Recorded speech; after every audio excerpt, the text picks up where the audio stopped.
Бэлгээ өгöd эхэлэх үү? Бэлгнээс эхэлчих үү? Бэлгээ төсөлт нь өгдөх юм уу? Бүх юмыг өөрчилж байгаа. Ихэнд нь олгож байгаа шүү. За ингээд Канадагийн шинэ оны нэрийн бүтээгдэхүүн. За баярлалаа.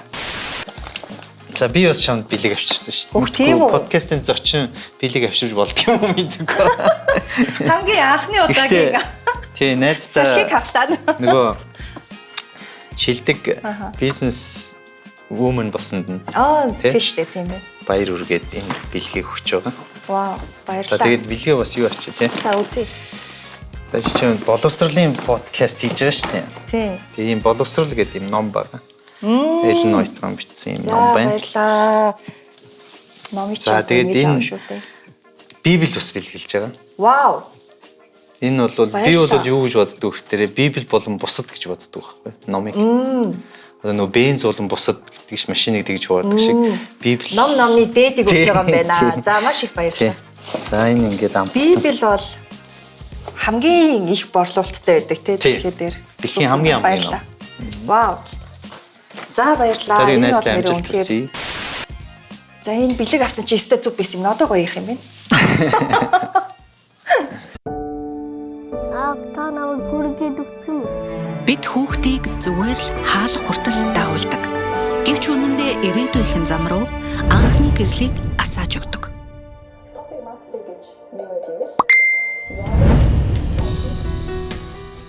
Зарим хүргэлт замын эхлэл байдаг. Мөрөөдөл рүү ойртох зориг хэн нэгний хүргээд өгье гэсэн үгнээс эхэлдэг. Хүмүүр хаа нэгтээ хүрэх гэж яваа. Зарим нь хол, зарим нь ойр. Яасан бэ нөө? Хаш явах уу? Хаашаа үргээд өгөөч. Харин хэн нэгний хүргэх тэр мөчөд бид өөрсдөө ч бас урагшилж байдаг. Хүргэх гэдэг бол зүг чих заах. Нөхөө. Ороо болохоос өмнө найзаараа хүргэж өгөөрэй. Аюулгүй зөв зам руу нэг хүний хөтлөөд буцаад ирэх итгэл юм.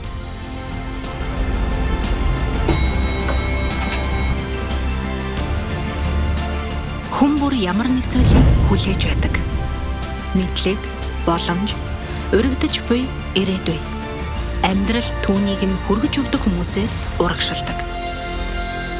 Хүргээд өгье подкаст. Энэ подкаст бол зааж сургасан подкаст биш. Энэ бол бидний хажууд чимээгүй өөрийнх нь хийх ёстой зүйлийг хийгээд агуу их зүйлийг бүтээж байгаа залуусын түүх юм. Энэ түүхээс та ч гэсэн суралцах зүйл байгаа бол нэгийг аваад өнгөрөөрэй гэж танаас хүсэж байна. Өнөөдрийн зочноор Америкт 7 жил сурч ажиллаж амьдарч ирсэн одоогоор хөрөнгөний зах зээл дээр Монголдо трейд ажилладаг олон залуусыг сургаж байгаа. Тэгээд зогсохгүй байгууллагын брендинг зөвлөгөө өгдөг. За тэгээд 21 хоногийн гайхамшиг гэсэн гоё сургалтыг 3000 гаруй хүнд хүргэчихсэн одоо өгөөж аваа явж байгаа. Энэ бол Болор Эрдэнэ. Боги хоёлаа 25 оны эхнэр уулзсан. Одоо тэгээд дахиад 25 оны төгсгөлөөр асаа уулзж байна. Энэ бол надад маш одоо тийм бэлгшээлтэй тохиолдлууд болж байна. За тэгээд энэхүү подкаст маань одоо бодвол 1 сард тэгээ баг дараа жилийнх нь 26 оныг хоёлаа эхлүүлж байна. Энэ подкастаараа. Тэгээд хоёулангийнхын хувьд бол маш олон зүйл дээр ажиллаж яг энэ олон зүйлүүд дээр хүмүүнлэгийн салбар дээр багш болж одоо явж байгаа шүү дээ. Тэгэхээр хувь хүний хөгжил гэдэг талаар би бас хэдэн асуултуудыг бэлдсэн. За тэгээд хамгийн ихэнд бас хувь хүний хөгжил гэхээр орж ирж байгаа яг Болор Эрдэнэ гэдэг хүнийг харахаар бодогддог зүйл юу вэ гэхээр 21 хоногийн гайхамшиг гэдэг энэ гоё сургалт байдаг. Тэгээд энэ гоё сургалтын талаар гоё яриач. За юуны түрүүнд подкастт урьж оролцуулсанд нэстэ маш их баярлалаа. За 21 өдрийн гайхамшиг сургалт ковидын үеэр зохион байгуулагдсан. Эзэн 2013 онд Америк яваад тэгээ 19 онд яг ковидын өмнө Монголд ирсэн байхгүй. Тэгээ бас яагаад дэлхий дээр байгаа бүх хүн Америк руу явахыг хүсдэг шүү дээ. Би ч бодоход буцаад хүрээд ирсэн байхгүй. Харин тийм. Тэгээ хүмүүс асууж чи яагаад хүрээд ирвэ гэ Америкт байж байхгүй гэ тэ. Тэгээ миний хувьд бол гэр бүл гэдэг бол хамгийн чухал. Тэгээд эхнэр битээр Америкт оюулаа байсан. Эхнэр маань доктор сурч ирсэн байхгүй. Тэгсэн манай хүүгийн виз гараагүй. Тэгээ бит хоёр за ер нь манай эхнэр хүүгээ санаад Монгол руу ирээд ирсэн. Тэгээ би яг хөө энд бас ганцаараа ажиллаад ингээд байх боломж бас байсан. Гэхдээ мөнгнөөс илүү гэр бүл маань чухал байсан учраас Монгол руу ирээд ирсэн гэсэн.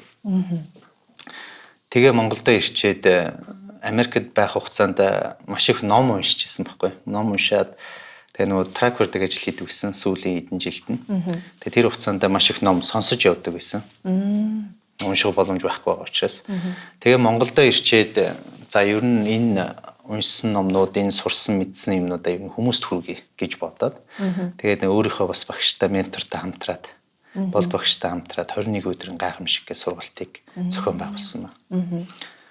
Тэгээд ковидын үед таарсан байсан тийм ээ. Маш олон хүмүүс гэртээ сууж исэн. Тэр үед бол Netflix хүртэл бүр дэлхийн бүр хамгийн олон хүмүүсийг одоо байлдан дагуулсан. Тийм, байлдан дагуулж хэрэглэгч болгосон байгаа шүү дээ. Тэгээ 21 өдрийн гайхамшиг яг ковид үеэр бас зохиогдож таарад. Тэгээд болдоо багштай нэг 100 хүнд хичээлдээ заачвал болно доо гэж бодож байсан. Тэгсэн чинь бүр 3000 гаруй хүн суралцсан. Тэгээд хүлээлтээс бүр давсан. Тэгээ гол нь маш хямдхан байсан л да манай сургалт. Тэгээ ихэнх хүмүүс бол ямар нэгэн сургалтанд суухдаа агуулгын харахаас илүү бас үн ханшийг хардаг тийм ээ. Тэгээ 21 өдрийн гайхамшиг сургалт бол 21,000 төгрөгийн үнэтэй. Тэгээд зарим суралцагчид маань бүр хэлжсэн танаа сургалтыг ингээд авсан. Би одоо өмнө 2 сая төгрөгийн сургалт авч ирсэн. Тэгээ 21 мянгаар за энэ ч одоо олигтой юм биш бах та гэдэг. Гэтэ юу ч гэсэн хүмүүс одоо яриад ах юм хямдах юм юус аваад үзье гэд үзсэн чинь миний 2 саяын сургалтыг давсан гэж бүр хэлж ирсэн байхгүй. Вау. Тэгээд ямар ч байсан болдог швтээр тий одоо нийлээд маш олон хүмүүст хүрч чадсан байна да. Тэгээ одоо тэрний үр дүнгууд нь гарч эхэлж байна. Шавнар маань амжилт үзүүлээд тий. Тэгээд тэнд бас маш их баяртай. За энэ 21 өдрийн гайхамшиг сургалт нь зуршлыг 21 өдрийн туршид суулгах. Ямар нэгэн зүйлийг давтаад хийгээд тахтар 21 өдрийн хугацаанд зуршил болоо суучих тий. За ингээд 90 хоногийн турш тэрийг үргэлжлүүлэхээр амьдралын бүр хөвшил болоод тэр хүний одоо бүтээж байгаа байхгүй тий. Тийм учраас яг эхлэлийн тавьж гин гэсэн үг. Тэгээ 21 өдөр өөр хичээлүүд, видео хичээлээ үзэн дээрээс нь ном уншина. Тэгэхээр ерөөсөө ном уншина гэдэг бол хувь хүний хөгжилд бол хамгийн чухал зүйл нь. Тэгээ тэрийг хэрэгжүүлэх тэгээ ажил болгох юм. 3000 гаруй одоо сурагчтай болсон биз дээ айл эзэн. Тий. Энэ хүмүүсээс үр дүнгээ өгч яах нь хүмүүс ер нь юу ярьж ах юм? Тэр ч одоо бараг 3 жилийн өмнө болсон явдал шүү дээ тий. Тэгэнгүүт одоо болтол ер нь талархлын мессежүүд тасардаг байхгүй. Байж байгаа л нэг шав маань мессеж хичээл ороод ирдэг тий. Тэгээ сая хамгийн сүүлд бол өнгөрсөн 7 хоногт нэг шав маань 2 багшигаа ингээд номынхаа нээлтэнд урьж байна.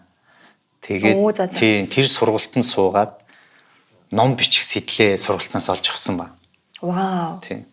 Тэгээд номынхаа нээлтэнд оролцсон. Вау. Гэрэлт гэдэг маш гоё ном бичсэн байна. Цэлмэг гэдэг шав маань. Тэгээд тэр шаваа бас ингээд судалсан чинь 5 ажил зэрэг хийдэг гэж байна. Хөө тэр чинь бүр ирч хүч энерги ундраг явж байгаа байхгүй тийм байна. Тэгээд маш олон хүнд сургасан бит хоёрын хувьд багш битэрийн хувьд бол тэр шав нартай юм оч өгсөн төдий байхгүй тийм. Тэгээд тэр очийг тэр хүн цаашаа гал болгоод явах чадвар юмыг эхлүүлж чинь гэсэн үг шүү дээ. Тийм байна. Тэгээд аюул олон залуучууд бизнесээ эхлүүлсэн байгаа. Аюул олон залуучууд ном уншиж сурсан байна. Би одоо 21 өдрийн гайхамшиг сургалтанд суухаас өмнө ном уншиж ер нь үзээгүй, бүтэн ном дуусгаж үзээгүй хүн. Одоо 7 хоногт те нэг ном дуусгадаг тийм зуршлыг өөртөө бий болгоцсон. Вау. Тэгээд энэ сургалт тийм ном одоо унших зуршлыг нь бий болгоход нь тусалж ийн гэсэн үг үү? Тийм, тэр нөгөө сургалт маань видео хичээлтэй давхар нөгөө тэр видео хичээлээ гарын авлага болгоод ном болгоцсон байхгүй. Нэг хичээл нь номтой, нэг 4-5 хуудас. Тэгээд тэр хүн чинь тэр хичээлээ өдөртөө үзэж яана гэдэг маань видео хичээлээ үзчихээ давхар номоо уншиж байгаа байхгүй.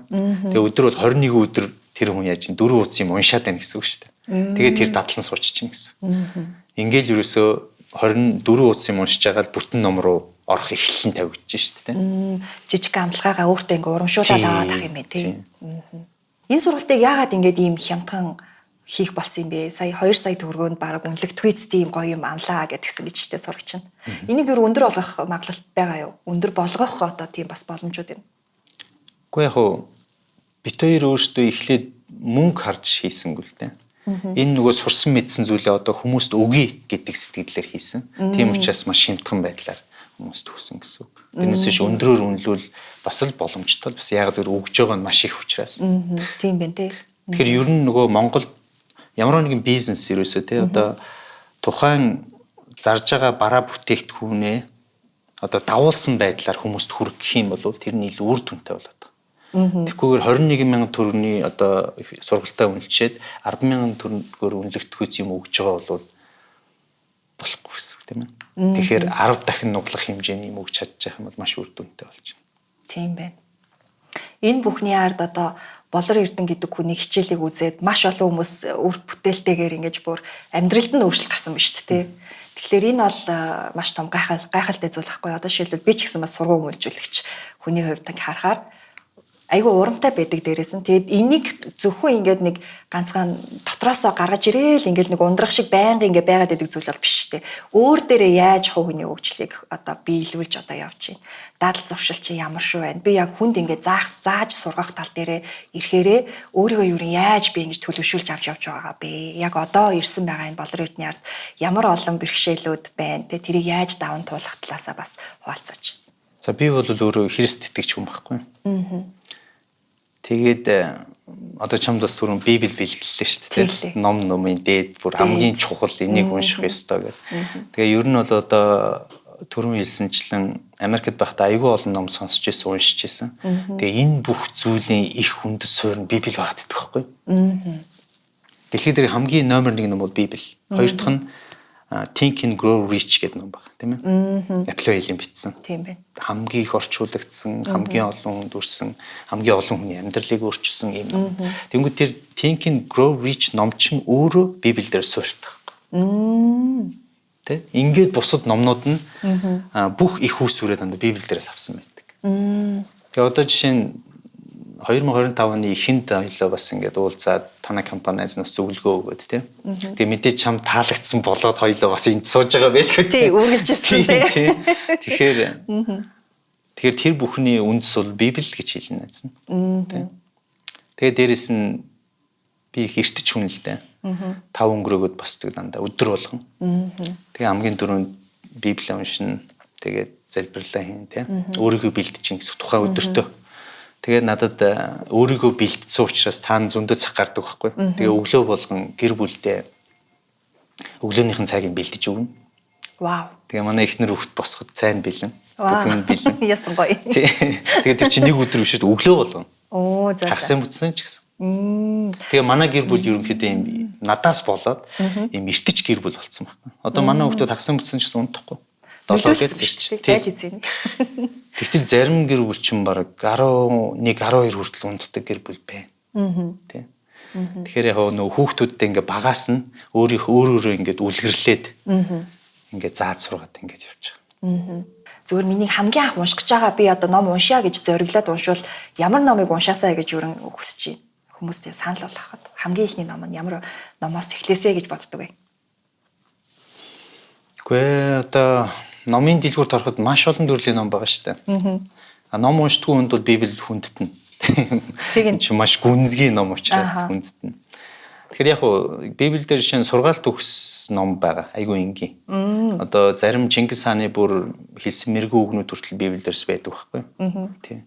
Тэгэхээр сургаалт төгс номноос эхэлж болно. Эсвэл одоо Think and Grow Rich буюу Монгол дээр юу гэсэн бэ? Сэтг тэгээ баяж гэсэн үг нэг тийм ном байгаа. Тэндээс бас эхэлж болж байна. Тэгээ зуршлын номнууд байна. Өөртөө зуршил бүтээх, сайн дадал зуршил бүтээх тэр номнууд. Тэгээ ер нь нөгөө манай монголчууд нэг ийм юу байгаа гэдэг юм аа. Монгол хүний бас нэг зан юм шиг байна. Нэг имийг ингээд ойлгоод хийх дээрээ ингээд хэтрүүлж хийчих гэдэг. Өдөрт нь тий. Гэтэл Японч болохоор нэг кайзен арга гэж өгдөг шнэ баг багаар. Өдөр болгон баг багаар. Нэг хувил нэмэрээ тий. Одоо жишээ нь ингээл нэг хүн хадгаламжийн талаар айгүй зөв сайн ингээл ярангууд байгаа мөнгө бүгдийг авч хадгаламжинд хийчихдэг. Тэнгүүд маргааш нь ясан мөнгө хэрэгтэй болоод нөгөөдгөө буцаага авчдаг. Гэтэл зүгээр нэг хувиас эхэл гэж. Ном уншихт яаж нэг хуудасаас эхэл. Тэгэхгүй өнөөдөр ном унших сайн байна гингүүтээ нэг ном хөдөлж аваад өнөөдөр дуусгачлаа гэж. Эн чинь маш муу байхгүй буруу гэсэн үг. Зүгээр тэр номныхоо нэг хуудсыг л унш. Ингээд дараа нь 2 хуудас бол 3 хуудас бол тий. Ингээд явандаас өдөрт одоо 10 хуудас уншдаг болгож юм. Тэр юусо багаас нь эхлэх нь аюул чухал. Тэгэхээр бид нөгөө буцаагаал нөгөө нэг зуршил, дадал зуршил гэдэг зүйл рүү яваад байна тий. Тэгээ нөгөө нэг багаасаа гэрээсээ бас авч байгаа хувь хүний нөгөө нэг хүмүүжил гэдэг зүйл гэрийн хүмүүжил амар нөлөөлдөг баг. Маш чухал. Маш чухал тийм. Яг Монгол эцэг эхчүүдэд сонирхолж хэлгээд одоо яг танаа гэр бүл дээр хэрэгжиж байгаа яг энэ соёл түрүү хэллээ шүү дээ. Би ингээ өглөө болгон цайгаа өгдөгөө. Манай хүмүүс одоо эрт тосдог болсон байна гэх тий. Яг тэрэн дээрээ бас ингээд эцэг эхчүүдэд зөвлөх тийм хүүхдүүдтэй ингэж бас хийвэл зүгээр шүү гэсэн тийм зөвлөмж бас юу вэ? Яг ингээд би энийг хэрэгжүүлдэг байгаа гэдэг ч юм уу. Яг саяных шиг. Өглөөний цайгаа та эхлээд хийгээрээ эцэг бол тий галтааганд орохгүй гэсэн үг биш шүү. Манай залуусууд яг тэгж боддог тий. Галтаагаанд ороо хоол ихээр нөө хямраа нуучих гэдэг. Хог ихаараа хямраа нуучих гэдэг. Энэн дээрээс гоё жишээ өгнөд хэлээч. Хүүхдүүд ер нь гэр бүлээсээ ээж аваасаа ялангуяа маш их зүйлийг суралцж идэг. Ээж аав гэртээ яаж хоорондоо харьцаж чинь, ямар ааш гаргаж чинь тэр болгоны хүүхдүүд яагаад гэвэл хамгийн их цагийг гэртээ өнгөрүүлж байгаа учраас тэгээ сургуулиас гадна.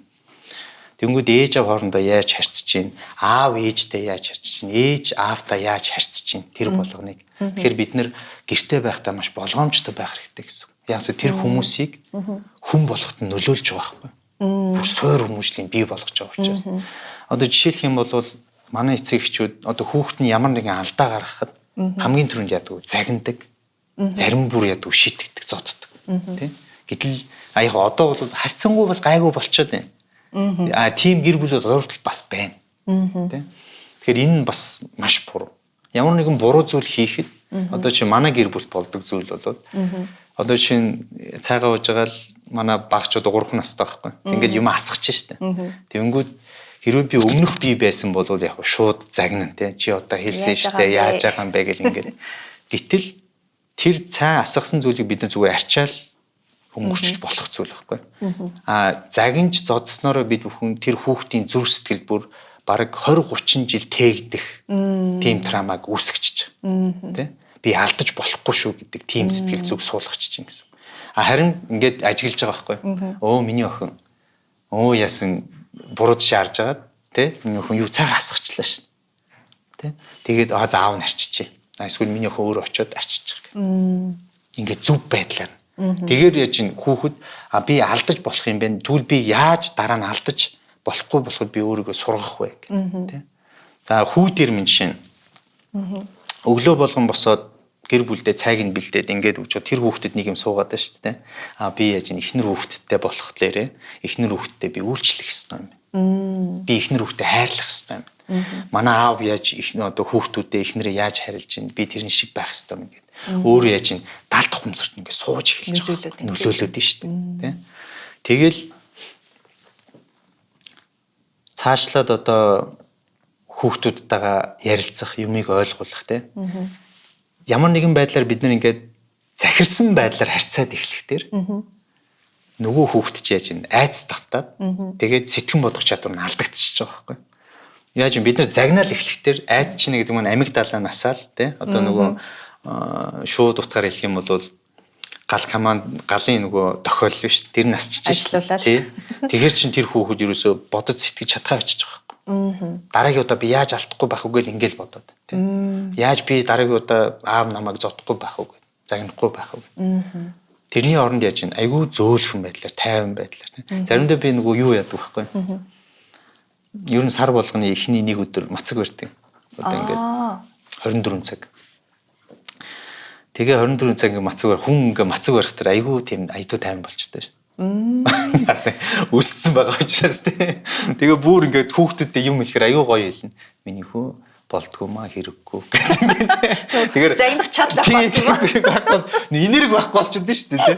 Тэгэхээр зарим эцэг эхчүүд бол хэрвээ амар ууртай бол мацаг бариад үзсэн. Нэг юм бол тэр амар хүчтэй юм энерги ч юмас гарахгүй шүү дээ тий. Тэр энерги өөр зүйл зарцуу. Тэгээд гих мэтлэнгээр маш олон зүйлийг ер нь өөрөөрөө ингээ үлгэрлээд хүүхдүүдтэй зааж сурахыг хүсэв. Тэгээ одоо хүү маань одоо хэд 12 настай. Тэгээ том болоход нэг 20 30 та болоход мэдэгдэх байх тийм. Одоо бол ер нь мэдэгдэж эхэлж байна. Хүү дээр маань тэ зан чанар болон бас зүйл. Би ингээд та хоёрыг ажиглаад тахаар би одоо гэр бүлийн үнийн хүртэл мэддэг учраас гэр бүлийн барыг бүгднийг мэднэ тийм. Тэгээ та хоёрыг ингээд би ажиглаад тахаар ингээд нэг юм Монгол эцэг эхчүүдэд бас энэ хэрэгтэй дээ. Энэ хоёр шиг нэг ийм гоё хүмүүжлийг бас хүүхдүүдэд өгөх ёстой шүү гэдэг юмыг би боддог байхгүй юу. Ингээ уулзгаар ингээ би ч гэсэн би нэрээ өнөөдөр хүүхдтэй охиндоо ингэж хэлье да. Би ч гэсэн айгүй гоё тийм авдаг. Тэгэхээр яг тэр утгаараа тэр дамаа бас ингээд яг эцэг хүний үүрэг нь яг энэ донд юу байх ёстой юм бэ гэдэг утгаар яг энэ подкастыг сонсвол тэр эцэг эхчүүд маань сонсвол бас илүү чухал юм болов уу гэж бас бодож байна.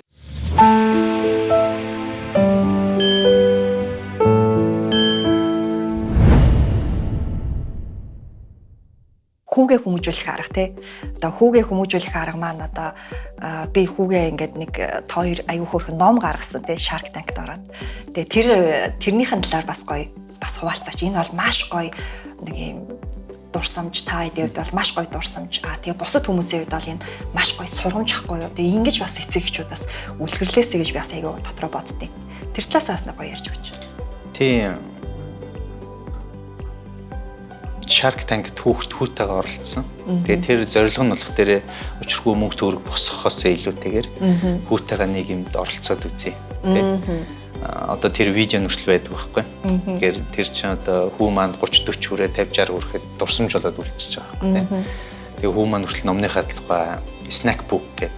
Одоо өөрөөр хэлбэл тэр snack book чи өөрөө ном уншдаггүй хүмүүс зориулсан ном байхгүй. Өөрөөр хэлбэл би одоо монголчууд ингээд ном уншдаг болоосоо гээд тийм хүртэл нимхэ ном хүртэл хийж байгаа байхгүй. Тэр ч одоо ингээд 3 4 хуцтай. Тийм. Тэгээ тэрийг унших юм бол тэндээс бас айгүй өөрхөн мэдээлэл авчихаар. Тэгээ гол нь нөгөө дадал зуршил суулгах гэдэг байхгүй. Тэгээ тэрнгээрээ тэр төслөөрөө хүүтэйгээ хамт Shark Tank-д ороод. Тэгээ гол нь нөгөө хүү маань ингээд пич хийж байгаа шүү дээ. Яриа тэр нь бүр маш их таалагдсан. Одоо хүртэл дурсамж болоод үлдсэн байдаг. Тэгээ гоё зүйл нь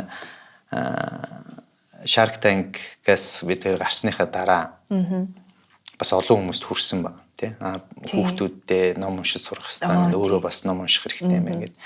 Тэгээ дээрэс нь хүү маань өөрөө номнуудаа өөрөө зарсан. Тэгээ тэрийг өөрөө борлуулад 2 сая гаруй төгрөгийн ашиг олсон байна. Вау. Би тэг хүүдээсэн баг. За чи наад номнуудаа өөрөө зар. Тэгээ өөрөө бүгдийг ав. Тэгээ би нэг удаа бүр өөрөө хойноос нь ингээд эхлээд нөгөө зарах аргуудыг зааж өгч байгаа шүү дээ. Одоо гадуур ингээд хүмүүстэй яваад танилцаад ингээд зар өөрөө суралцгээд тий. Хүнд юм зард сурж ийна гэдэг нь тэр чинь бүр юугаарч үнэшгүй маш том аяас чадвар байхгүй. Тэглээ. Тэгээ хүү маань нэг номоо 1000 төгрөг зарж байгаа шүү дээ. Ингээд 2 сая гаруй төгрөг гэдэг чинь бараг хэд вэ? 2000 гаруй ном зарсан байхгүй. Тийм бэ. Тэгэхээр чи нэг зарим хүмүүс нэг ширхгийг авч байгаа. Зарим хүмүүс нь 5 10-аар нь авч байгаа. Тэгэл бараг 2000 хүнтэй толцсон гэсэн үг байхгүй. Тийм байна. Тийм үү?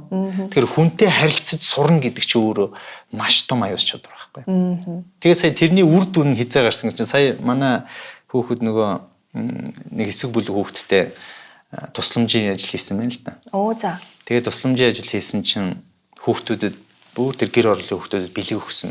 Гэсэн нөгөө хүүхдүүд ингээд бэлэг өгч чадахгүй нэг ичээд ингээд санаа зовоо тий. Гэсэн манай хүн зүгээр яваал өгөөл явсан байгаа. Тэгсэн нөгөө хэд нөгөө хүчи яаж ингээд санаа зовж ичихгүй. Гүү эн чинь зүгээр бэлэг өгч байгаа юм чи ийм гоё юм тий. Би чи өмнө номоо зараад ингээд хүнтэй номоо танилцуулаад ингээд юу гэжсэн. Тэгээ тэр чадвар нь одоо ингээд ил гарч эхэлж байгаа. Тэгэхээр эн чи яаж нөгөө сайжрах процесс явагдаад байгаа байхгүй. Тийм бай. Тийм. Тэгээд тэр чадвар нь одоо 20-той болоход нь гарна, 30-той болоход нь гарна. Ажил амьдрал дээр нь ингээд ил болоод явна гэсэн. Яг одоо багадаа сурчиж байгаа учраас. Тийм ээ. Та хоёр хэдэн настайд нь орсон бэлээ Shark Tank-д? 8 настай багч байгаа. Вау. Тийм 8 настай. 8 настай. Тэгээд нөгөө мөнгөтэй харьцуулж сургаж байгаа. Тийм биш. Тэгээд өөрөө нэг юм жижиг авдартай өвөө нөхсөн. Тэгээд тэр авдартай мөнгнүүдээ хийгээл. Тэгээд хүүгээ багаас нь бас мөнгөтэй харьцуулж сургаж байна. Тэрнээс өмнө чинь бидний үед чинь болохоор мөнгөтэй ерөөсөө харьцуулж сургаагүй. Тэгээд тэрнээсээ болоо бид нэг ингээд нас биеийн түрээд мөнгөтэй харьцаж чадахгүй тийм. Нас биеийн түрчээд мөнгөтэй харьцаж сурах биш. Багаас нь мөнгөтэй харьцаж сурах маш чухал. Энд чинь нөгөө нэг багадгүй хөрөнгөний зах зээл дээр одоо ажиллаж байгаа майндсетээс ч орж ирж байгаа юу? Хүүхдтэй энийг би багаас нь их хэвээр байна гэсэн нэг үлгэрэл лөө.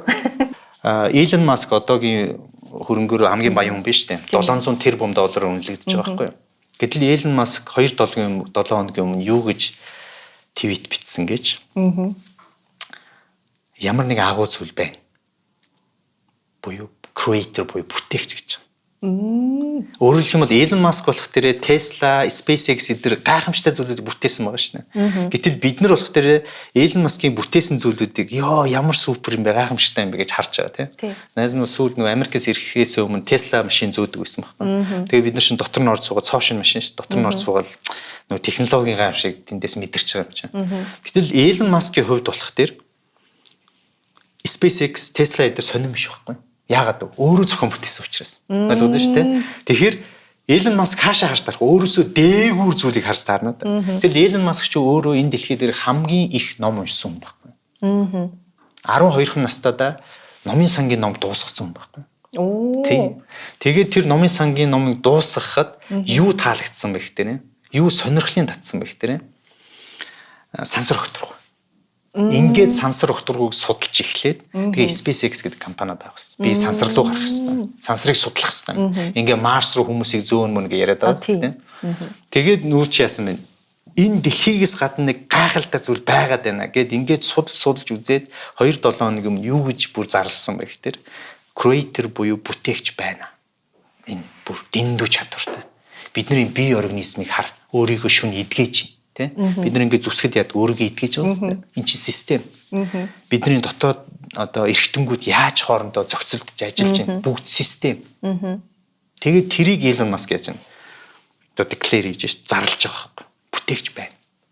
Одоо тэгэхээр Elon Musk-ийн ярьж байгаа зүйлүүд нь бас AI гаргаж ирээл дал тухамсар яг би ингээд бүтээлч яг өөр юм хийдэг хүм гэж боддог.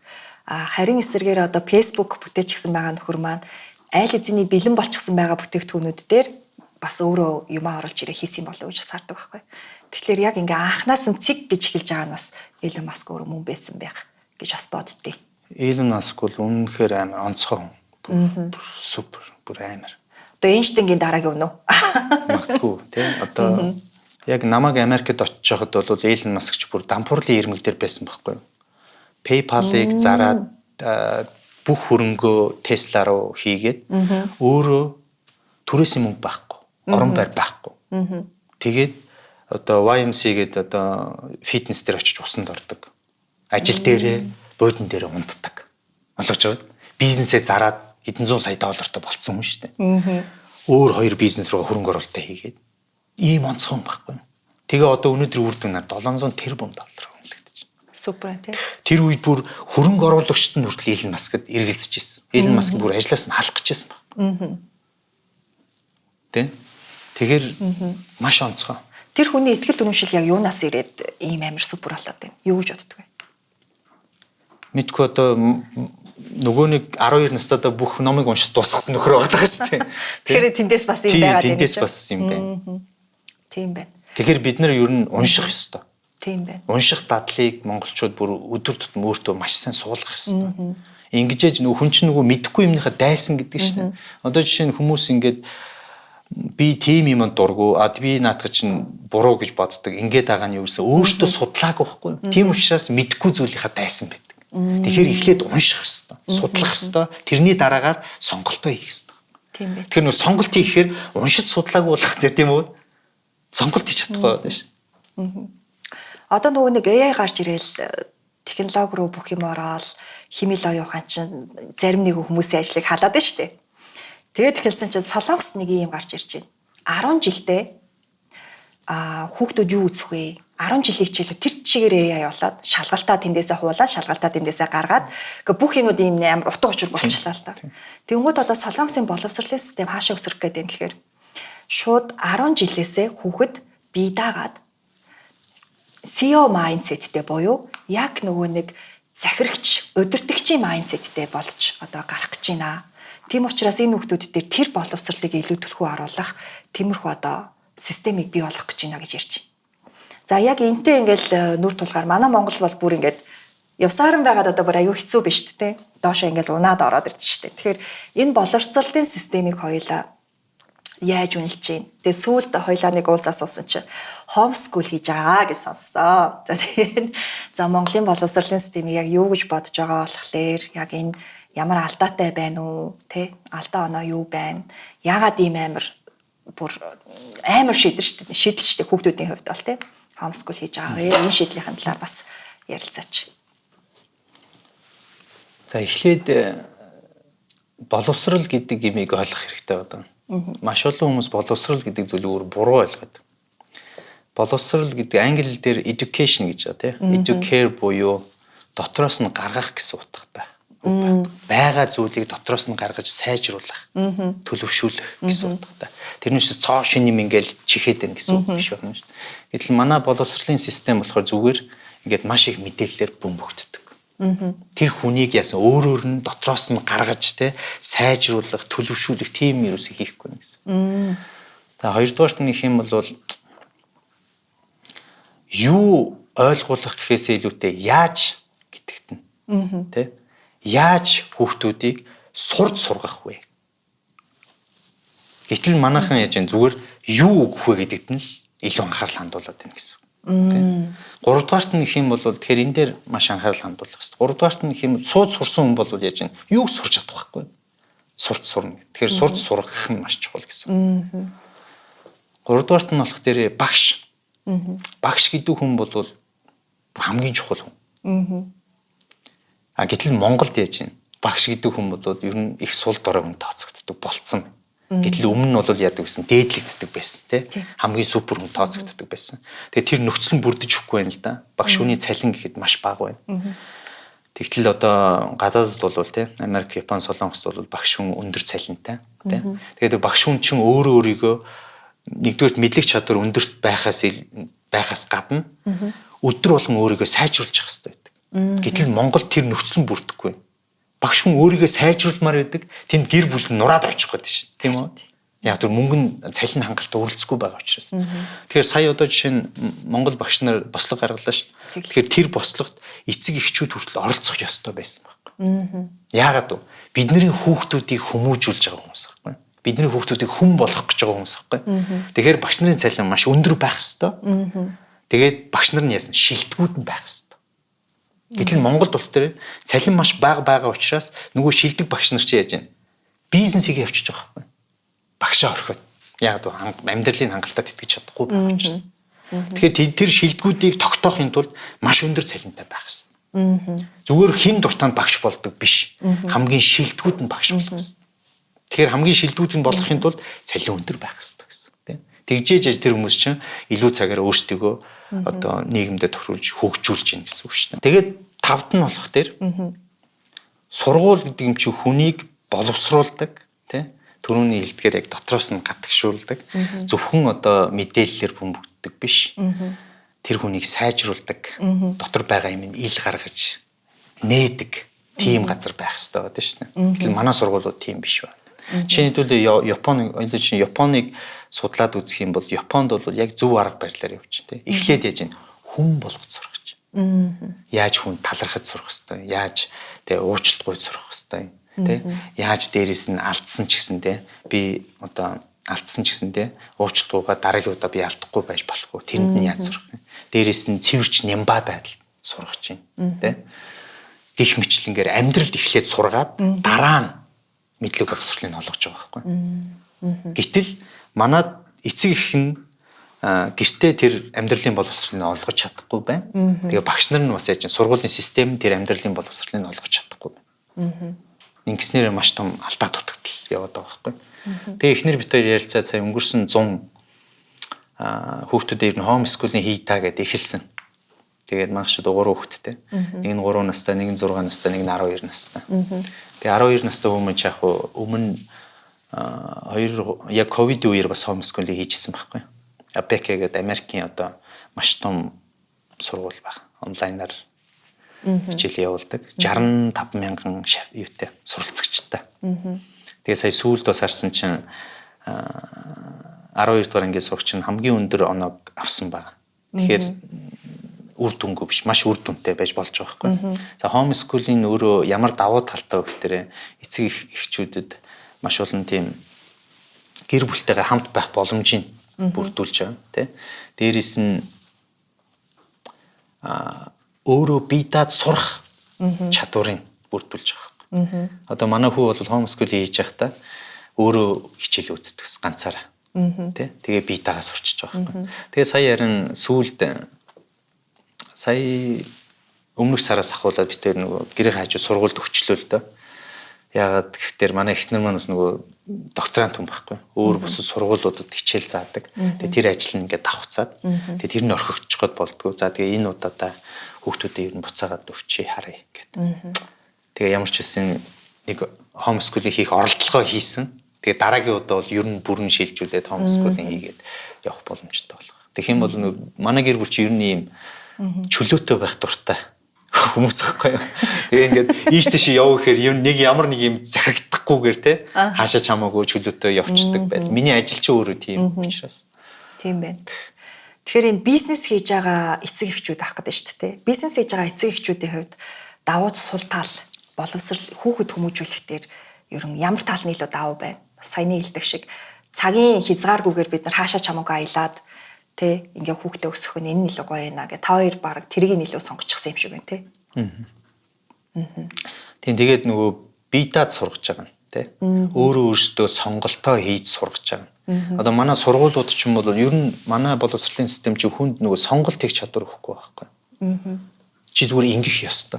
Ийм байх ёстой. Тэ. Зурдаг хүүхдийг зурдаг биш болгож байгаа. Бүжгэлдэг хүүхдийг бүжгэлдэг биш болгож байгаа. Тэ сэтгэдэг хүүхдийг сэтгэдэггүй болгож. Тэгэхээр яг тэр төрөний л нөгөө хэлдэг. Дотроос нь гаргах тэр хүүхд чинь төрөлхийн нэг авьяас чадвар байгаад байна шүү дээ. Бурхнаас өгсөн талант тийм. Тэрийг яаж илрүүлэх вэ гэдэг. Тэрэнд л илүү сурах хэрэгтэй байна. Тэгэх юм бол тэр хүүхд чинь явандаа өөрийнхөө авьяас чадварыг нээгээд тийм. Тэгээд одоо бүжигчин, дуучин, одоо сургууль хүмүүжүүлэгч гэх өөр авьяас чадвар. Тэгэхгүй нөгөө мод руу авирах байсан хүний чинь усан цэлүүлэх гэдэг. Тэгэхээр тэр авьяас чадварыг нээж илрүүлэх нь хамгийн чухал байдаг. Тэгээ одоо чи манай 6 настай охин бол ингээд бүр ингээд амар гоё зурдаг. Тэгэхээр бид хоёр бол одоо тэрийг л хөгжүүлэх гэж бодож байгаа. Бүр яаж чи ингэж зурдаг юм гэхэд мэдгүй зүгээр өөрөө л ингээд гараад. Тэрийг л хөгжүүлэх. Ааха. Тэгэхээр хүүхдүүдийг ингээд бас шимтэж хараад энэ яг яаж ийн гэсэн анзаарга эцэгчүүдэд бас хийх шаардлагатай байх гэж бодож байна. Тэгээ хүүхдүүдэд магтан урамшуулах тийм болж байгаа юм нь илүү сайн. Одоо бид нарт нэг манай эцэгчүүдийн тим юу байна л да. Алдаа дутагдал бас гэж хэлж болох бах. Тэрний хүүхдэрээ бүх талаар нь хөгжүүлэх гэдэг үздэг. Чи дуулдаг байх хэвээр бүжиглдэг байх хэвээр. Зохиолчдаг байх хэвээр. Тий. Үгүй. Тэр нөгөө нэг юм байгаад байна шүү дээ. Тэрийг нь бүр төгс хөгжүүлэх хэрэгтэй. Үгүй ч. Одоо чинь манай охин тэр нэг юм харагдчихад байна шүү дээ. Одоо тэрийг нь л төгс хөгжүүл. Ингээд яж бусдаас бүр онцгой. Тэ? Бусдаас бүр хэд дахин илүү тэрийг хийдэг. А бидний үеийн хүүхдүүд ч юм болохоор бидний эцэг эхчүүд яасан мөх тэр бүх юм ижлэгэн байх хэвээр. Одоо би чинь 10 жилдээ байсан. Би бүх хичээл дээр л онц гарах хэвээр. Гэл тэгэл зүтгэцсэн. Тийм тий. Тийм. Тэгээд ингээд нэг юмараа гоцорсон юм байхгүй. Тэ? Би зүгээр юм өвдөгч байх хэвээр. Одоо тийм хүмүүс зөндөө байна. Над дээр одоо маш олон хүмүүс ирж байна. Харин тийм. Миний эргэн тойрог. Ерөөсөө энэ нөгөө проблем нь тийм болчих. Тэгээд тэр нөгөө цаанаас өгөгдсөн, төрхөд нь өгөгдсөн, бурхнаас өгөгдсөн тэр авьяас чадварыг нээж илрүүлэх нь маш чухал. Тэгэх юм бол тэр яхан гоц гойд болно гэсэн. Бусдаас онцгойрно гэсэн. Тэрэнд л эцэг эхчүүд хөрөнгө мөнгө заваа зарцуулах гэсэн. Олон юмд биш. Мэдээж эхлээд олон юм явуулж байгаа тэндээс нь нөгөө аль нь илүү байна, аль нь илүү өөртөө сонирхолтой байна, тэрийг ингэж нээж илрүүлэх нь шүү дээ. Тэхийн тулд мэдээж олон юм руу ингэж явуулах ёстой.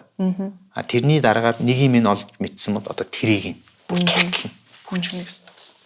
Одоо яг та хоёр нөгөө нэг цаг завч аягүй их чөлөөтэй байгаа хүмүүс шүү дээ. Яг Монголын нөхцөл байдал дээр эцэгчүүд тийм биш байна л да. Цагийн ажил хийж гин, бүтэн цагийн ажилдаа өглөө гараа өрөөрдөг. Энэ эцэгчүүдэд зөвлөхөд яаж хүүхдтэй бас жоох илүү анхаарал зүгээр вэ? Би одоо яг л энийг бол энэ подкастыг бол эцэг эхчүүд тэр тусмаа үзээсэй гэж хүсэж байгаа байхгүй юу? Тэгэхээр хүүхдүүдээсээ дамжуулаад эцэг эхчүүдийг маш олон эцэг эхчүүд үзэж ухаарч хүүхд дээрээ нэг жоохон ч гэсэн алхам ойрхон хүүхдээ нэг олон харчаасаа гэсэн хүслээс одоо хэлүүлэх гээд байна л да. Яг ямар байвал хүүхдээ илүү анхаарах юм шиг байна. Одоо завгүй эцэг эхчүүд. Яг ингээл ярихдаа амар их юм ярихаас өөр сонголтгүй болчиход байна л да. Яг л тэр нөгөө нийгэм маань маш хэцүү. Ааха. Нийгэм маань тий. Одоо би чинь Америкт 7 жил одоо амьдарч байгаа хугацаанд бол Америкт хүн амьдрахад мөнгө хадгалах хангалттай боломж байдаг байхгүй. Тэ? Энгийн одоо Америк хүн бол $5,000 цалин авч байна. Тэгээд одоо байрны түрээс нэхэд 2 өрөө байр чинь $1,500 орчим доллар тий. Тэгээд цаана яаж $3,500 орчим. За ингээд $1,000 нийдэж уулаа гэхэд цаана $2,000 үлдчихэж байгаа шүү дээ. Тэгэхээр Монгол тийм нөхцөл байхгүй. Тийм ч бас эцэг эхчүүд бүр хамгийн үн цэнтэй зүйлээ золиослон барин байж амьдралаа залхуулж шин. Тэ? Амьдралд нь хүрэлцэхгүй байгаад байна. Тэгэхээр эцэг их буруутгах ямар ч арга байхгүй. Тий. Хүүхдүүдэд цаг зав гаргасангүй гэд ингэх ямар ч буруутгах шалтгаан байхгүй болчих. Нийгэм биднийг маш хэцүү байлгаж байна л да. Тэгэхээр одоо тэндээсээ жоохон ч гэсэн цаг хумслаад хүүхдүүдэд цаг зав гаргахгүй болвол хүүхдүүд чинь өсвөр наснд үрээд анхаарал халамж дутагдсанаас болоод янз бүрийн хэрэг төвөгт орооцолдож байгаа. Дээрээс нь өөрийгөө таньж мэдэж чадахгүй баг. Ингээд асуудлууд бий болж байгаа байхгүй. Тэгээд ингээд яасан нөгөө цуглуулсан өөрийнхөө үн цэнтэй зүйлийг золиослон барин байж олсон зүйлээ одоо хүүхдүүдийнхээ асуудалд зориулж байгаа байхгүй. Тийм учраас эхнээсээ бид нар хүүхдүүд гэдэг чинь маш чухал шүү гэдэг тэд нартай анхаарал халамж тавих ёстой гэсэн. Цаг заваасаа бүр зориулж гаргах ёстой. Тэрнээс үлдэгдэлийн биш. Тэ. Тэгэхээр хүн болгонд 24 цаг байгаа шүү дээ. Би одоо надад амар их цаг байгаа болохоор би 5 өнгөрөөж босоод байгаа юм биш байхгүй. Зүгээр л менеж хийж байна тий. За би өглөө эрт босд сурах ёстой гэдээ өөрийгөө сургачих чам. Тэгэхээр ерөөсөө л нас биеийн төрсөн бол 7 цаг хангалттай. 9-10 цаг унтах шаардлага байхгүй. Их унтах ч өөрөө муу. Бага унтах бас муу. Тэгэхээр нөгөө хэтрүүлэхгүй байх тий. Яг нөгөө пластын дундчийг барих нь айгүй чухал байгаа байхгүй. Тэгэхээр 7 цаг унтаал үлдсэн тэр цагуудаас хүүхдүүдтэй хүртэл цаг зав бид нар гаргах хэрэгтэй. Тэгэхээр өдөржингөө ажиллаж ирчээл орой ирээл ясан ядарсан. Тийм учраас эцэг эхчүүд бид нар өөрсөндөө цагийн менежмент хийж юу нь чухал вэ гэдгийг ангилах хэрэгтэй байна л да. Хүүхдүүд чинь маш чухал шүү гэдгийг хэлмээр байна. Хүүхдүүдтэй бүр зориулж цаг гаргах хэрэгтэй. За тэгээд өнөөдөр хүрэлцэж ирсэнд маш их баярлалаа. Тэгээд энэ гоё дулаахан яриад байвал яриа л аймаар те айгүй гоё олон сэдвүүдийг хоёлаа ярьж хөндөж бас хүмүүст бас хүргэсэн байх гэж бодож байна. За тэгээд ялангуяа одоо өнөөдөр энэ подкастыг үзэж байгаа та бүхэн хамгийн чухал үн цэнтэй зүйл чинь тэр зүйл дээрээ цаг хугацааг гаргах хэрэгтэй байдаг шүү. Золиослох одоо хамгийн чухал зүйл чинь чиний хамгийн үн цэнтэй тооцогддог тэр бүх одоо хүүхэд чинь шүү гэдгийг хэлсэн ийм гоё мессежтэй подкаст боллоо гэж бодож байна. Өнөөдрийн бит хоёрын олон сэдвээр хөндөж ярьсан подкаст танд хүрсэн бол дараагийнх нэгэнд нь та хүргээд өгөөрэй. Энэ бол хүргээд өгье подкаст байлаа. Та намайг хүргээд өгөх юм уу? Бид хүүхдийг зүгээр л хаалх хуртал дагуулдаг. Гэвч үнэндээ ирээдүйн зам руу анхны гэрлийг асааж өгдөг.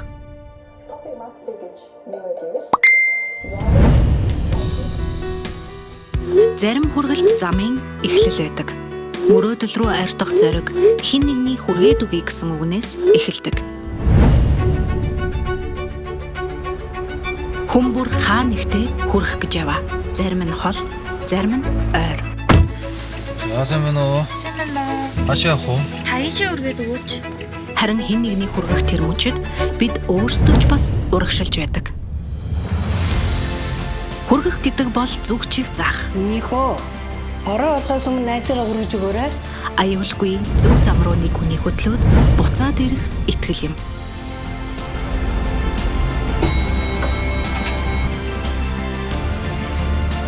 Хүмүүр ямар нэг зүйлийг хүлээж байдаг. Мэдлэг, боломж, өргөдөж буй ирээдүй. Амьдрал түүнийг нь хүргэж өгдөг хүмүүсээр урагшилдаг. Хүргээд өгье подкаст.